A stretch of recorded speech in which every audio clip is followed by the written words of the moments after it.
Ah. When did the third eye awakening start? Oh, when this started, when Mahadeva initiated Devi, it started. Oh. I think around 60,000 years as per the calculation of the present time. Because this Varanasi this is the place it happened. Here only it happened. So at least 60,000 years before. Swamiji, In the I have normal scale of years, but there were breaks in between the 60,000, like other yugas, and there was pralaya. And pralaya is a timeless zone, so you can't calculate. If you calculate in this normal scale of time unit, around 60,000 years is what I am feeling. Yes, yes, yes.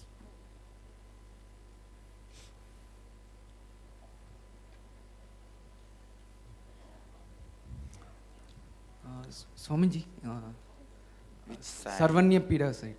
Go ahead. Swami, during blindfold reading, when I try to see through third eye, my awareness goes inside. It's like That is good. But I'm not able to. No. Yeah, even if it goes inside, it's okay. Allow. Suddenly you will be able to see. Right. Is it possible to ask you some question in the darshan? You can ask. But or so many people that is very difficult for you. No, you pen down and bring it, I'll answer. For example, yesterday I penned it down and I brought to you. And I told you I'll take care, that's all, leave it. It's attended. Swamiji, I have a question about Rahu Kalam. Is it mandatory? What if in case you don't follow it? I was asking you, is it mandatory to follow Rahu Kalam and Yamakandam? What if you don't follow? That was my second. Actually, it is nothing big, significant, and I'll say you just forget about it.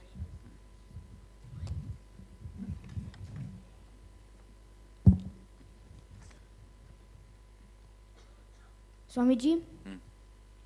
About swallowing swords, like they do things like that. It's just the neck flattening. They just do it, it's just the muscles trying to flatten, and so it's not really siddhi. Swamiji, Which side? my day was kitchen side. See, I myself don't follow Rahukalam Yamakandam in my life or Sangha, but whenever they do ritual, when they follow, I don't say no. I tell them, all right, do it as per the ritual. But in original Agama itself, I don't see Mahadeva anywhere referring or giving instruction to avoid things during Rahukalam. I don't see Mahadeva telling it. So you can better, don't need to bother so much about it. But some of these priests, they will not listen to me even if I say so. I tell them, all right, you live as you want. So there are some things which Mahadeva has not told in Agama, but which has become practice by system. So those things, I also don't interfere. I give them, it's like giving space to them, and I leave it. You said that you don't lie down, right? But what if someone's sick and they have to sleep? What? Sleep, then what can be done? See, I am very serious about all this muddy orthodox thing, like before taking bath, if something touches, I'll sprinkle water on it. See, for enlightenment itself, there is no boundary, no rule. Once you become enlightened, nothing touches you. I just celebrate all this because he said it.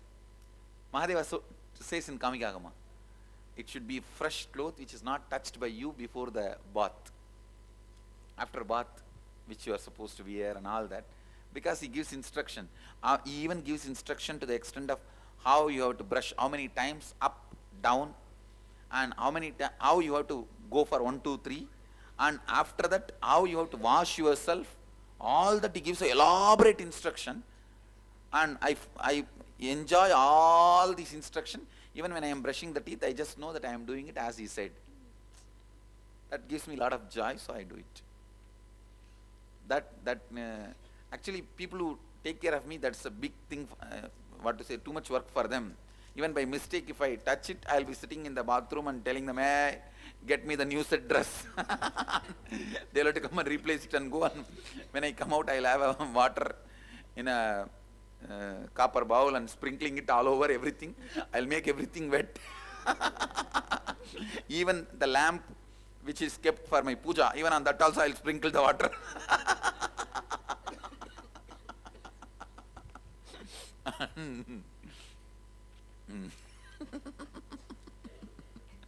I have seen my grandmother, who is very this muddy. She will wash even the gas cylinder before cooking. Really, see, by then the gas cylinder has come into day-to-day life, and she died very recently. I think 2-3 years before only she died, and she will come after taking bath with that wet cloth surrounding and the wet towel and wash everything, including gas cylinder. And and I enjoyed my grandfather also is, and I think he left the body. He left the body when he was 97. But till the last day, I have not seen him missing a single day puja. The Shiva puja, which he received as an initiation from the family hereditary, like before marriage you will be initiated and given the deity and all that, and I have not seen him single day missing, and I have not seen him a single night missing, sitting and chanting at least half an hour to 1 hour. His voice is not like a good or audible and all, and he will sit. Everyone in the house will be, you can't tell anything because he is the head of the house, and they will all be keeping quiet. No one can sleep, but he will sit and Mandiramavad Nire Vanavar Melad Nire Sundaramavad Nire Tudika Badavad Nire Senduvar Vayu Maivangan Alavayandir Nire. It will be midnight, 1 o'clock. No, because that is the time he will come back from the, he runs the rice mandi. He was running the largest rice mandi in the whole area, and he had rice mills. It's like this family, 2-3 family controls the whole rice market. Supplier and the rate fixing, everything, these guys, they are like a strong group. So only in the midnight he will come back from the mandi. And I have never seen him even the last day, and that sincerity which gets mixed with orthodoxy, because I wanted to keep that sincerity, I am keeping this orthodoxy alive. Even though we say it is not required and all that, when you miss orthodoxy, in course of time the sincerity is also lost. That is why somehow I felt it is so vital, and above all, I just want to respect everything produced to me and keep it alive. Everything produced to me and keep it alive. And so sincere in everything he did. Never anybody comes for donation, any temple will go empty-handed. Never. His whole income, every month he will keep 10% out. That is kept in separate galla, on which Arunachaleshwara's photo will be stuck. He will say, hey, it is his money. Means Shiva's money. So anybody comes for any, whether it's a sadhu or a beggar or a temple building or some anything, he will give whatever based on their project and whatever he feels like. The remaining, finally, he will put it in a yellow bag and go and put it in the temple undi, main temple undi. That month, tomorrow, start of the month, Tamil month only. They always see the accounts based on Tamil month. The one day, the last day of the month, that night, he will tell the whoever is close to him, and that means the next person, he will tell, hey, put everything into a yellow bag, the yellow cloth and carry it. That night, he will put it in the temple undi and come back. I have seen tons of things in his life kept alive because of orthodoxy. That's why I developed so much respect for orthodoxy. And these few people have influenced me and impressed me so much. I feel it is like my gratitude, keeping my orthodoxy, and passing it on to at least few people who listen to me. So anybody who wants to listen to me, I will sincerely recommend, keep this orthodoxy and traditions alive. Keep it alive as a celebration. He's from the family I am born and brought up. He knows. He's actually his grandfather and my grandfather are brothers. So even in his family I have seen all this orthodoxy, and that they won't miss 1 inch, 1 step. And in the Amavasya you have to feed 11 sadhus, means it will not stop with the 10. They will be sitting and waiting for the 11th guy to come. And it will be going on for 1 hour, 2 hours. They will be sitting and waiting. And outside my grandfather's house I have seen 2 big stone thing is there, I don't know, the totti kenama solveenga, tub. They will keep one water, another one, all that kanji and rice water, everything. For the cows, the walk in the street, for the dogs walk in the street.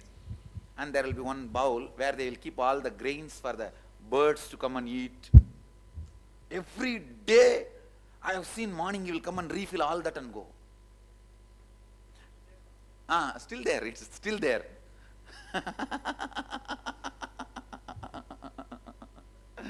And the last day he died, he did his puja, went to office, noon he came back and ate, and then he said, I think if I die in the daytime it will be easy for all you guys to organize everything, and he died.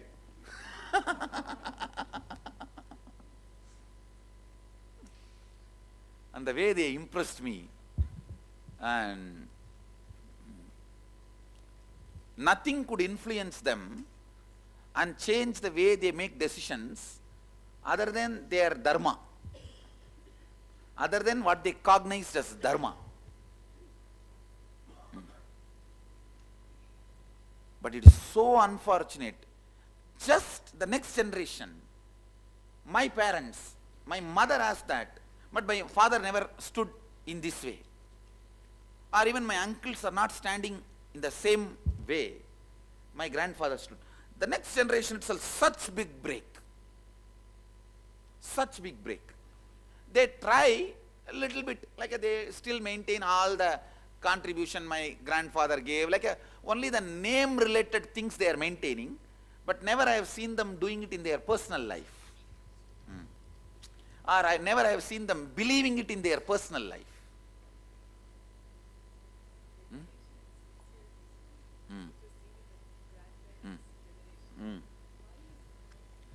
Because suddenly we felt that saying no to everything Indian and the traditional is cool, ma. The 70s, 60s, 70s generation, so destroyed and spoiled with the powerful tsunami of anti-Indian, anti-traditional. Anything traditional is stupidity. All your parents are fools. All their habits are useless. That is responsible for our poverty. That is our sickness. The kind of a huge brainwashing done, not after 78.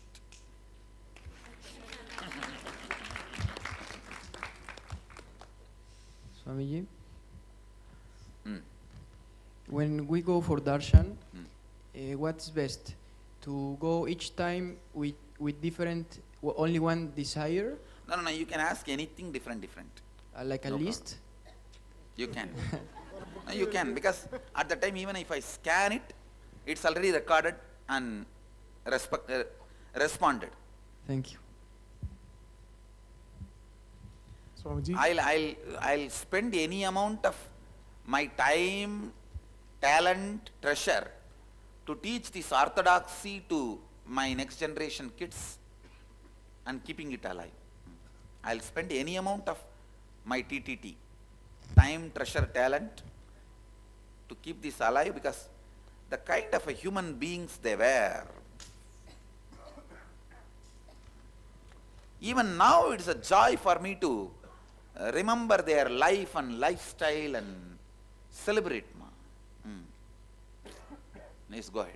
So, Swamiji, the bioenergy that we talked about in the morning, is the patterns have a physical location or does it move all over? Bio-memory only has a physical location. Bioenergy itself doesn't have a physical location. Okay. Bio-memory has a physical location. So like the I am as a body, does it have like always for everybody in one? No, I am as a body always reflects on Anandagandha. If for everyone it is there, only there. Okay. And stress, feeling loaded, it's always on the shoulder. Okay. So. And confused is always on the eyes. So many of the major patterns are always standardized. Thank you, Swamiji. Swamiji. Which side? Go ahead. So when Mahadev gave instructions to Bhagashastra, how much people follow it in the world? I don't think anybody follows it now, because only very recently we rediscovered it. That book itself, the original Sanskrit, it was published and it was there. And this Tamil translation, very recently we got it, which was published maybe 100 years before. 100 years before they translated and published. But I have not seen in single monastery and single guru spoke to me about this Bhagashastra. Only after I got the book and read the original verses, sutras, and compared the language with the Agama and found out it's the same language, I am convinced it is by Mahadeva. Then of course I spent little time on consciously scanning.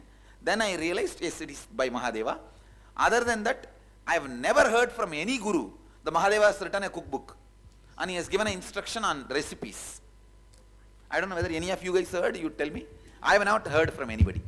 Even my gurus, I have met many gurus who are masters in scriptures. Even from them I have never heard Mahadeva has written a cookbook. He has given an instruction on cooking.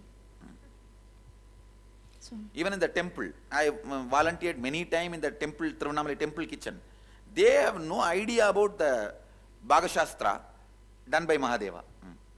When I asked them how you do, they said, no, whatever my, see the Tirunamali kitchen, see Tirunamali temple is handled by 16 community. So the puja is done by Shivacharya, and when the deity comes, Utsavamurti, the jewelry and that deity responsible is by Saiva Velalars, and the umbrella holding is by Nadar, and the chariot moving is by Ottar and Parayar. Like this, the responsibilities are there. So that communities do, like the parents teaching to sons, like that.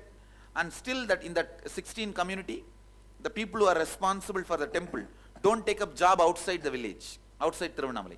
They will take up job only there, and they will continue to do. If they are going, they will put the responsibility with the cousins and then only go. It's a pride. No one will give up and no one is paid. No one is paid. Whole Tirunamala running, the temple running expense is zero. Zero running expense. Everything comes as an income and no running expense, because everything is done by volunteers.